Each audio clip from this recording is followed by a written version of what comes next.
السلام عليكم ورحمة الله وبركاته. الحمد لله وحده، والصلاة والسلام على سيدنا وحبيبنا وشفيعنا وقرة أعيننا ومولانا محمد بن عبد الله وعلى آله وأصحابه ومن تبع هداه، ولا حول ولا قوة إلا بالله، أما بعد.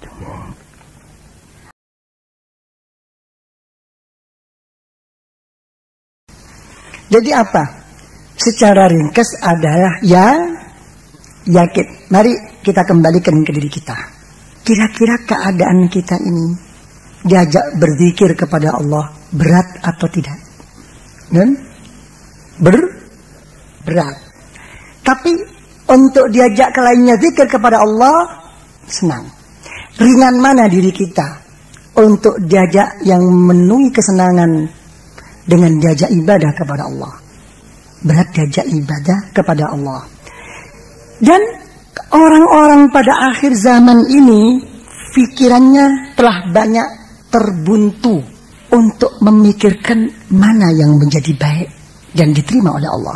Semuanya hanya berdasarkan pokoknya benar. Ya, apa begitu? Pokok ini melo undang-undang. Sedangkan undang-undang itu sendiri kalau kita ketemukan mesti akan saling mengerti, mestinya itu bukan saling menang. Karena untuk mencari satu kebenaran. Mestinya yang lebih banyak itu adalah melalui pintu Inilah penyakit yang kita ini saling memerlukan kepada sesamanya. Bikin-bikin, basa-basi. Ya kan? Bukan salah, tapi ada batas. Lah, kalau sudah kena penyakit munafik, apa yang terjadi? Lihat dalam firman Allah. Innal munafiqina fid darkil asfali minan nar walan tajida lahum nasira.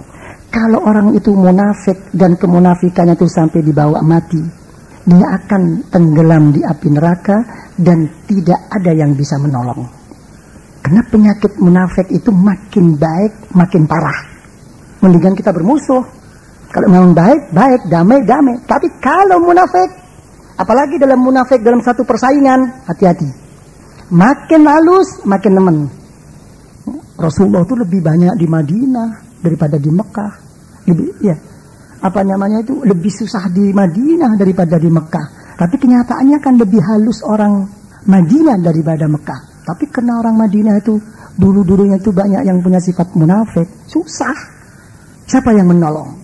Tidak ada yang bisa menolong orang-orang yang munafik. Di dalam Al-Quran dikatakan yang bisa menolong tentang kemunafikannya adalah illalladzina tabu. Orang-orang yang mau bertobat, yang mau menyadari. Dalam sudut mana menyadari? Apa nunggu kalah? Apa baru menang, baru baik? Bukan. Kesadaran itu adalah karena mengingat apa? Maliki yaumid. Kembali ke sana. Kesadaran yang abadi itu. Illalladzina tabu. Mau bertobat. Cukup, tidak cukup kata Al-Quran. Wa aslahu. Dia baik dan mau berbuat baik. Ya. Gini, kenyataan banyak kok orang-orang itu begitu pandai kepada Allah. Begitu pandai menghormat Rasulullah. Tapi kepada sesamanya enggak. Kadang-kadang banyak yang enggak bisa kok. Justru buah dari semuanya itu adalah bukti nyata di lapangan. Sama Allah, khusyuk sekali. Ya, begitu di Madinah bisa nangis. Ya kan begitu. Tapi begitu sudah menghadapi sesamanya, berkahnya Rasulullah, berkahnya wali-wali, berkah. Tapi begitu ada seseorang tokoh di hadapan, berkahnya Wa'min di sebelah rumah, dengan istiqomahnya berjamaah dilanggar, nggak pernah diomongkan. Ini seakan-akan itu adalah suatu cerita, gitu saja. Berbuat baik. Nah kalau dia itu sudah berbuat baik dan baik sama seseorang, cukup, tidak cukup. Wa'tasimu, mohon perlindungan kepada Allah. Ya. Coba saya mau tanya, kalau kita bersembahyang, pada saat kita mau sembahyang dengan kita sudah selesai sembahyang, berwirid, berdoa kepada Allah, lebih semangat mana? Coba, jangan lewat pikiran, lewat kenyataan kemarin-kemarin. Sebelumnya, kenapa orang begini ini sebetulnya di dalam berangkat kepada Allah sudah merasa terpaksa. Yang memaksa adalah dibebani satu merasa diwajibkan oleh Allah. Kalau sudah merasa diwajibkan oleh Allah, orang itu sudah nggak jujur di dalam mulutnya dan di hatinya. Kenapa? Karena kewajiban itu secara ilmiah, kalau dikerjakan dapat surga, kalau tidak dikerjakan dapat neraka. Udah jelas kok. Apa begitu? Kita nggak jujur, diampuni oleh Allah walaupun di mulut kita Allahi ta'ala Allahu Akbar, tapi sebetulnya lisan kita kalau mau jujur, ya Allah saya sembahyang maghrib 3 rakaat madhab kiblat, ya karena takut neraka ini masuk surga, Allahu Akbar. Sah apa tidak? Tidak sah kok. Betul apa tidak? Sembahyang aja kita udah nggak jujur sama Allah. Jangan ngomong tentang khusyuk, jangan ngomong tentang indahnya ibadah zikir kepada Allah. Selagi orang itu masih dipaksa, mana? Jangan lagi ibadah yang tidak sesuai dengan nafsu. Kita dikawinkan paksa aja nggak enak kok. Enak dikawin paksa. Itu cocok sama nafsu. Wa'tasimu. Jadi kalau mengikut daripada apa kata Imam Sayyidina Ali radhiyallahu an, kamu itu sesudah sembahyang itu lebih semangat daripada waktu sembahyang. Karena urusan kamu sembahyang itu adalah menyangkut pada satu kewajiban yang telah kamu laksanakan. Tapi sesudah sembahyang itu adalah urusan diterima apa tidak sembahyangmu. Keterima tidak diterima ini adalah hak Allah. Maghibun an ru'yatina. Kita tidak tahu. Dalam Al-Quran dikatakan innama yataqabbalullah anhum ahsana ma amilu. Begitu dikatakan anhum bukan minhum. Kalau sebaik-baik ibadahmu, zikirmu, perjuanganmu kepada Allah itu sampai diterima oleh Allah, bukan karena itu bersih, bukan, karena sudah diampuni oleh Allah. Al-Quran. Terus apa kenyataannya? Begitu habis sembahyang, apa yang dididik oleh Rasulullah SAW? Beliau berwirid, astaghfirullahal. Apa yang kita mohon ampuni? Jangan dosa yang lain. Kekurangan kita dalam sholat itu sendiri mohon ampun dulu kepada Allah. Ojo ado-ado. Ya, nanti akan mengikut. Kena innal hasanat yudhibnas sayyiat. Setiap kebaikan itu akan menghilangkan keburukan. Tolong dibersihkan. Makanya ada sembahyang sunat untuk menempuhi, menambahi kekurangan-kekurangan dari fardu. Nah, ini. Jadi kita bukan masih kelas-kelas nggak jujur. Jangan ngomong bener nggak bener lo ya. Kalau ngomong tentang syariat, tapi kan sah ya sah. Syariat kok. Kalau sudah Anda memaksakan, bapak-bapak memaksakan yang penting pokok sah, saya mau tanya, bapak ini ingin masuk surga, selamat dari api neraka, apa ingin Allah? Coba, kita ini dibebani wajib. Apa kata Allah dalam satu hadis qudsi? Laula khalaqatul jannata wan nar ma'ubitu. Andai kata aku tidak menjadikan surga dan neraka, enggak ada kok orang yang ibadah sama saya. Orang-orang yang duduk di rumah Pak Wawan yang tenang, pasti mati membawa iman dan bakal masuk surga kelak di sisi Allah. Kira-kira ada yang sembahyang kita? Mari kita jujur. Kita masih dibebani ini. Ya kan begitu? Ya, mesti kita ingin Allah. Kalau mendapatkan Allah, tentu mendapatkan surga. Kalau mendapatkan surga, belum tentu mendapatkan Allah. Kadang-kadang banyak orang umum mengartikan bahwa di surga itu tidak ada susah, senang. Yang diukur ukuran nafsu aja. Nasi goreng jadi, ya kan? Gini ya kan? Bidadari 1 truk. Yang diukur itu hanya minta imbalan syahwat. Apakah para anbiya, aulia seperti ini? Kapan kita mau meningkat kepada Allah? Ada susah besok. Di surga itu ada susah. Begitu kita sudah senang-senang, ingat firman Allah, wujuhi yawma idzin nadhira ila rabbiha nadhira. Yang mana muka-muka mereka ahli surga begitu bercahaya, ya, dan akan melihat Allah. Nangis orang ahli surga, ya Allah, mana janjimu? Akan kau nampakkan zatmu yang sempurna, yang maha indah. Begitu nampak Allah, semua hilang kenikmatan surga. Ingin ketemu pacar apa ingin ketemu makanan mertua? Kalau sudah disuguhi, terus pacar itu muncul, apa kau bermakan? Enggak, kau lu kok. Apalagi Allah, begitu nampak nangis. Senang, lupa semua kelingatan ini. Begitu Allah Ta'ala pergi, nangis orang ahli surga. Fastaghosa ahlul jannah bil jannah, kamastaghosa ahlun nar bin nar. Menangis orang nas. Ya Allah, apa surga ini? Apa ini? Apa itu? Enggak enak semua itu, wahai Allah. Seperti menangisnya orang ahli neraka dengan panasnya api neraka. Dijawab oleh Allah.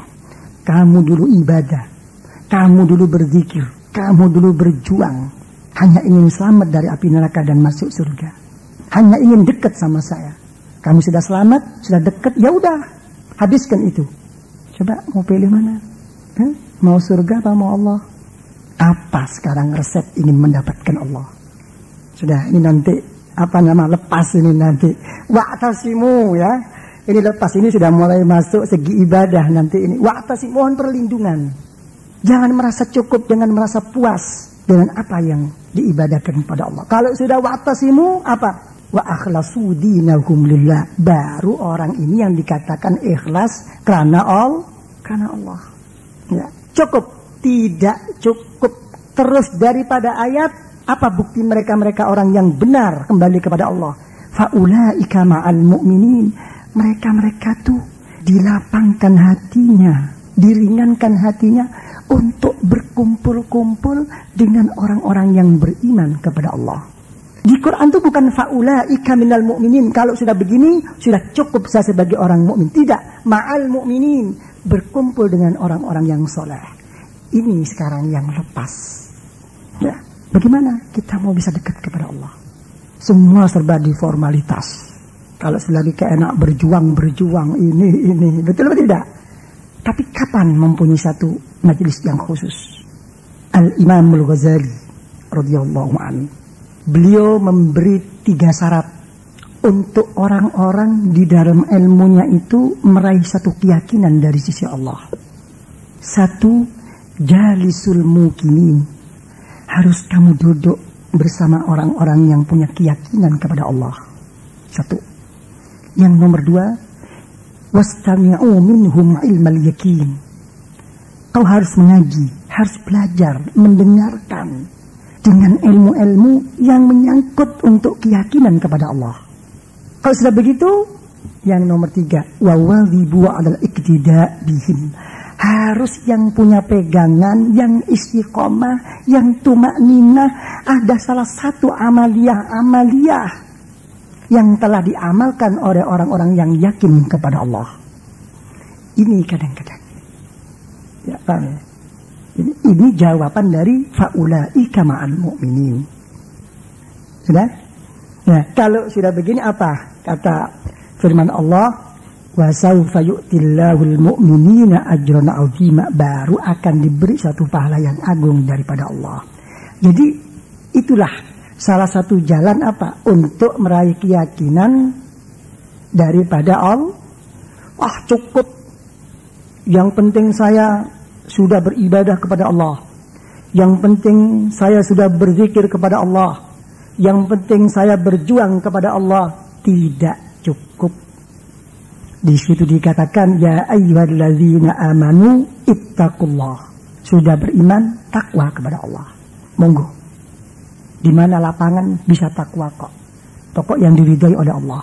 Jangan dimonopoli kiai, jangan dimonopoli masjid, jangan dimonopoli apapun, dimanapun. Ya ayyuhalladzina amanu fattaqullah. Cukup, nggak cukup. Wa kunu ma'as shadiqin. Kamu harus bersama-sama dengan orang-orang yang benar-benar untuk menghadap kepada Allah. Bersama-sama ini kadang-kadang dilupakan. Terlalu keenakan, terlalu sibuk. Ya, untuk apa? Untuk berjuang jalan Allah. Nggak cukup. Ada salah satu tulisan, ya, yang mana tulisan itu dikatakan oleh Al-Imam Syafi'i radhiyallahu an. Beliau mengatakan, apa kata beliau? Sebaik-baik orang itu adalah orang yang menuntut ilmu kepada Allah. Kan begitu kan? Yang bagi li talibil ilm an takuna lahu khabi'ah min amalin fima bainahu wa bainallah wal ilm. Sebaik-baik kamu sebagai seorang pendidik atau sebagai orang yang belajar ilmu harus mempunyai kesempatan, yang mana kesempatan itu khusus di antara dirimu semata-mata bertemu dengan Allah selain ilmu kamu. Kenapa? Kata beliau, kullu ma dhahara linnas min ilmin aw amalin fahuwa qalilu jadwan fil akhir. Apapun ilmu kamu, ibadah kamu, perjuanganmu, kalau sampai kelihatan oleh orang dan dirasakan oleh orang lain, besok tidak akan banyak manfaatnya di sisi Allah. Bukan ilmunya yang tidak baik, bukan ibadahnya yang tidak baik, dan bukan perjuangannya yang tidak baik, tapi pembawaan dirinya yang tidak mampu menerima kebaikan itu dari Allah, yang sampai menimbulkan satu pujian, satu ini nggak sadar. Makanya banyak orang itu kena penyakit ain. Apa penyakit ain itu? Apa? Penyakit mata. Dalam hadis sahih dikatakan al-ainu haqqun. Penyakit ain itu pasti terjadi. Apakah orang itu memuji kamu dengan baik karena kamu memang orang baik? Apakah orang itu memuji kamu dengan kamu karena tidak baik? Orang itu juga mengumpat, akan terjadi kalau kekuatan diri kita tidak mampu untuk menerimanya. Ini penyakit ain. Ini juga apa? Perlu mohon perlindungan. Jadi secara ringkas itulah untuk kita meraih apa? Ilmu apa? Yang membawakan yakin kepada Allah. Jadi itu sebetulnya itu yakin itu adalah satu rahasia nur daripada Allah, yang hati itu menjadikan lemah lembut, mudah mengembalikan sesuatu ke hadirat Allah. Di dalam melangkah hidupnya selalu ingat akan kembali kepada Allah. Dan orang seperti ini akan selalu bersandar kepada Allah. Jadi ini saya kira tidak saya lanjutkan dulu.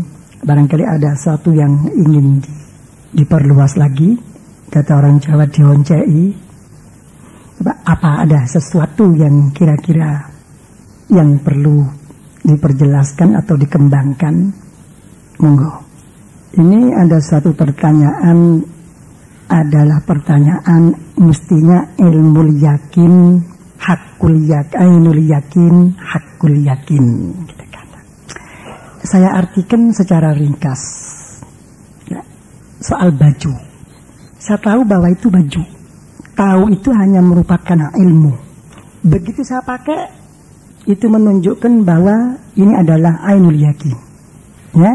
Begitu saya mengerti apa gunanya, apa hikmah manfaatnya, dan dibawa kemana baju ini di sisi Allah, baru duduk di hakul secara ringkas saja.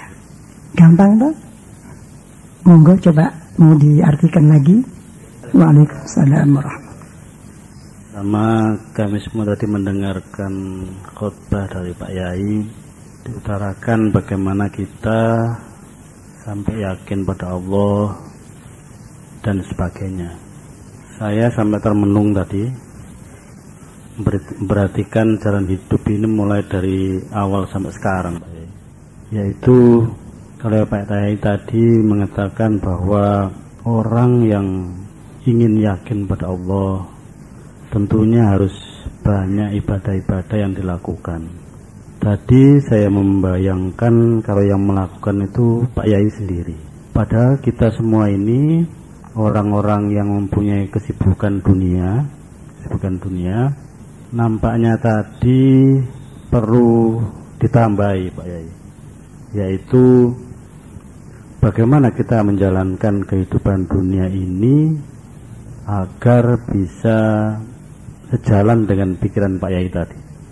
Karena kita khawatir kalau kita terlalu sibuk urusan dunia, apakah kita bisa memperoleh keyakinan seperti yang dimaksudkan Pak Yai tadi? Atau bagaimanakah caranya atau metodenya agar pekerjaan kita dunia ini menuju pada keyakinan yang Pak Yai ceritakan tadi? Atau saya singkat, kita semua yang kerja di dunia mungkin bakal tidak memperoleh keyakinan seperti Pak Yai maksudkan tadi. Maaf Pak Yai, ini ya, penafsiran saya. Jadi kita perlu tambahan dari Pak Yai.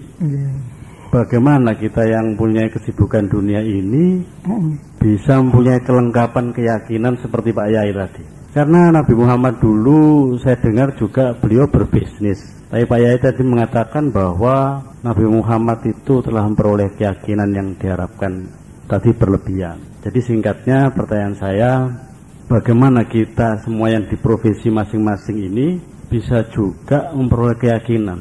Atau apakah pasti tidak memperoleh keyakinan itu Pak Yai? Lu tak tanya supaya kita ditambahi. Orang-orang kalau kita bekerja begitu, bagaimana nanti jadinya? Gitu Pak Yai. Sambun. Assalamualaikum warahmatullahi wabarakatuh. Waalaikumsalam.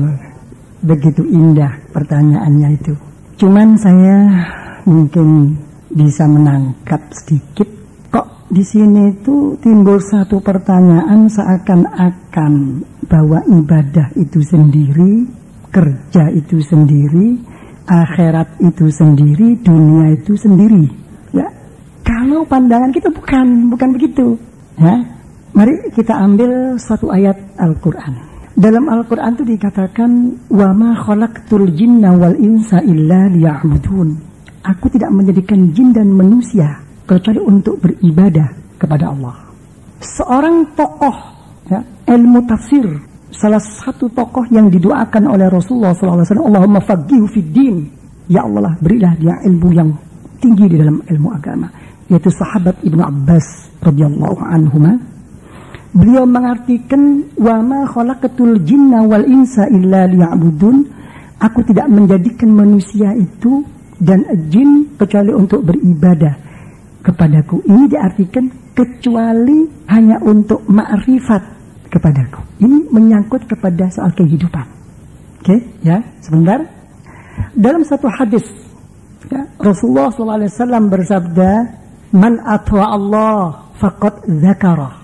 Siapa yang bertaat kepada Allah dimanapun dia berada, bukan di monopoli kiai ya, dimanapun dia berada, dia berarti berzikir kepada Allah.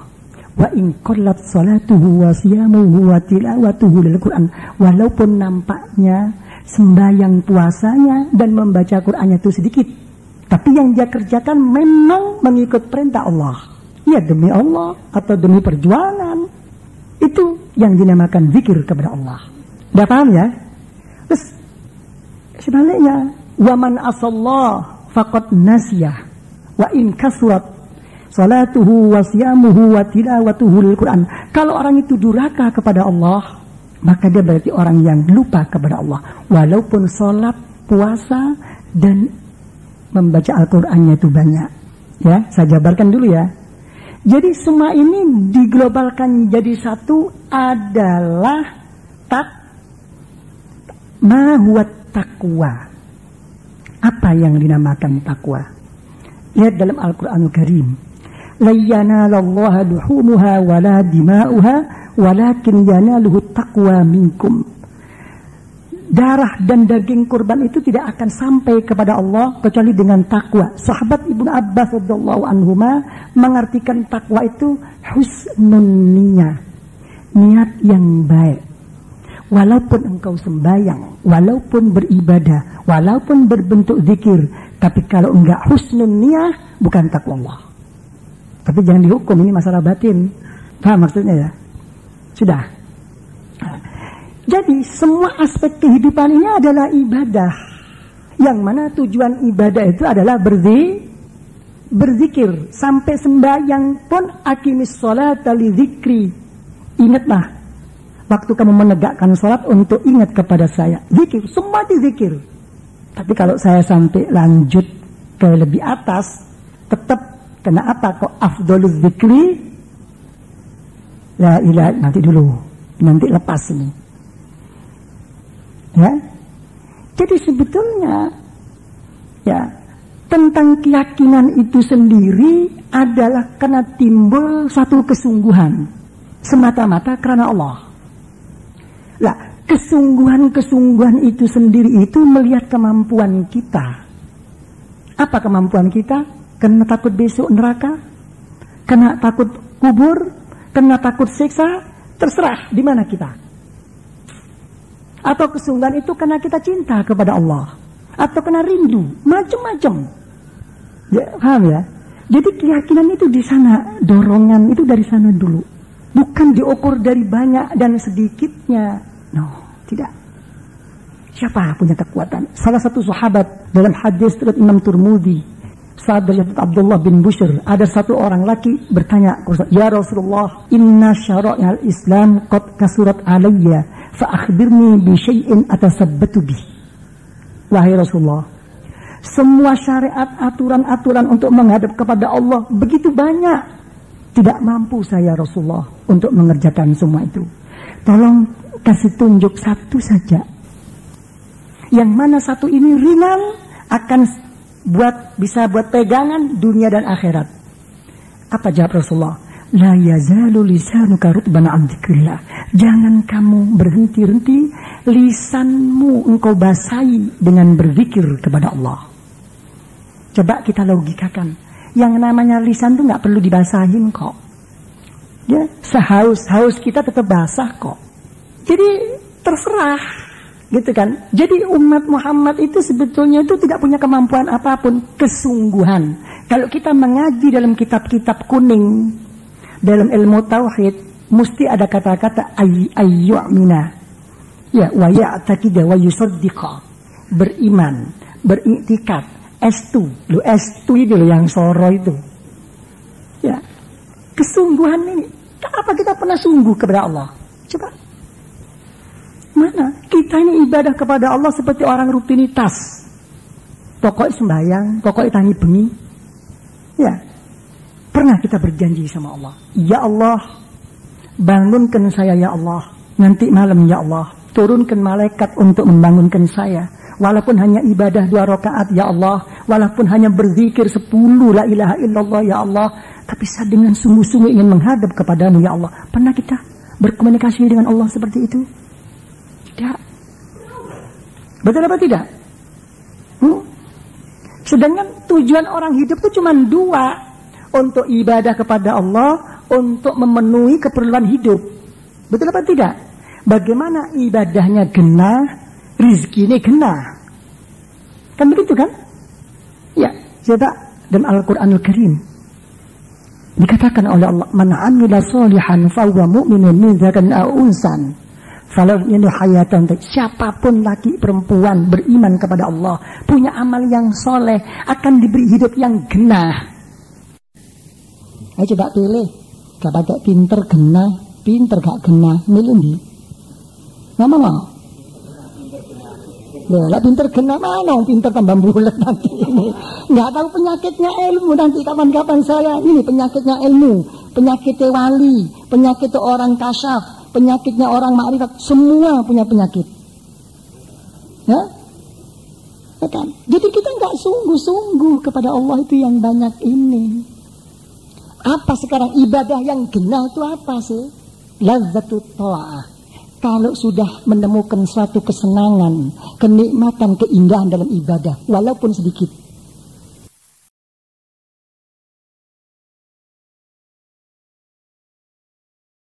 Di dalam apa majelis yang selalu kita datangi ini tiada lain adalah semata-mata kita untuk mendekatkan diri ke haribaan Allah Subhanahu wa ta'ala, untuk meraih ridho Allah dari sisi Allah, agar kita mendapatkan husnul khatimah ma'anaili syafa'atil uzma min Rasulillah sallallahu alaihi wasallam. Rabbana taqabbal minna innaka antas samiul alim wa tub alaina innaka antat tawwabur rahim. Ya Allah ya Allah ya Allah ya Hannan ya Mannan ya Qadimal ihsan umnun alaina ya Allah أمن علينا يا الله، أمن علينا يا الله وعلى أهلينا وأولادنا وإخواننا وجيراننا وطلابنا وجماعاتنا ومن حولنا أجمعين يا الله، ومن حولنا أجمعين يا الله، ومن حولنا أجمعين يا الله. أمن علينا وعليهم يا الله بالصدق والصفاء والوفاء في الأقوال والأفعال والأحوال، واجعلنا واجعلهم يا الله من الصديقين والمصطفين الأخيار في الحال والمحال يا الله يا الله يا الله. وثبت أقدامنا وأقدامهم يا الله عند جواز صراطك المستقيم، وبلغنا وبلغهم يا الله إلى شرف جوار سيدنا محمد صلى الله عليه وسلم في دار النعيم، وأمدنا النظر لوجهك الكريم. هذا كله يا الله، هذا كله يا الله، هذا كله يا الله بحقي وسري ونوري وشفاعة حبيبك الكريم الرؤوف الرحيم صلى الله عليه وسلم. ربنا ربنا ربنا آتنا في الدنيا حسنة، في الدنيا حسنة يا الله، في الدنيا حسنة وفي الآخرة حسنة وقنا عذاب النار، ودخلنا الجنة مع الأبرار، وأمدنا النظر لوجهك الكريم يا عزيز يا غفار يا رب العالمين. وصلى الله على سيدنا محمد وعلى آله وصحبه وسلم، والحمد لله رب العالمين بحقي وسري ونوري. سورة الفاتحة.